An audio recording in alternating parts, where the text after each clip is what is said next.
Hi, today we're going to do a couple of quick and easy cakes for Easter, and here they are right here. They are made with a dome pan of all things. Let me show you how easy this is. This is the pan that I used here.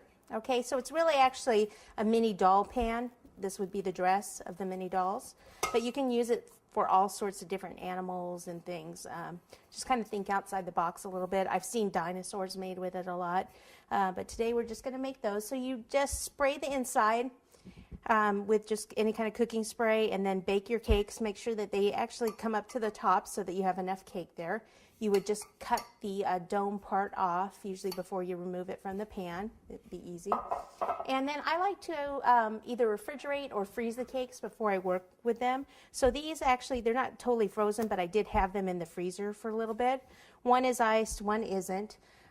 We are doing a white bunny today. If I wanted to do a chocolate bunny, which was covered with chocolate fondant, what I would do is I'd actually ice it with a chocolate buttercream. But for these two, we're just going to ice with a white buttercream. So just going to take some regular old buttercream and pop it on here. So the main part of these cakes is done, the covering is done with roll fondant. And then the accent pieces on the rabbit are done with coating chocolate, which are the little discs that you get at cake supply stores, and you can get them at craft stores also. And then the features on the little chick there are done with modeling chocolate. So if you don't know how to make modeling chocolate, we actually have a video on how to make that.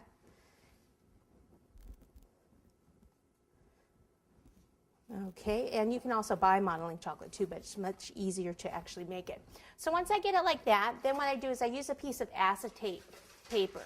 Acetate comes in a big strip like this, and usually you see it in stores that do like strawberry shortcake desserts, that you can see the inside of the dessert, and this is what keeps them fresh.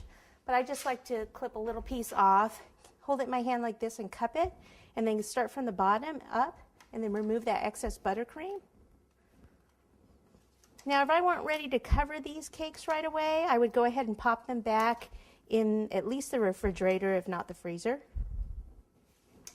Either way. Okay, and you can get it pretty smooth. And you could do these cakes in buttercream also, so you just need to make sure that you completely cover it and don't have any cake crumbs showing. And you can do them in buttercream also. Okay,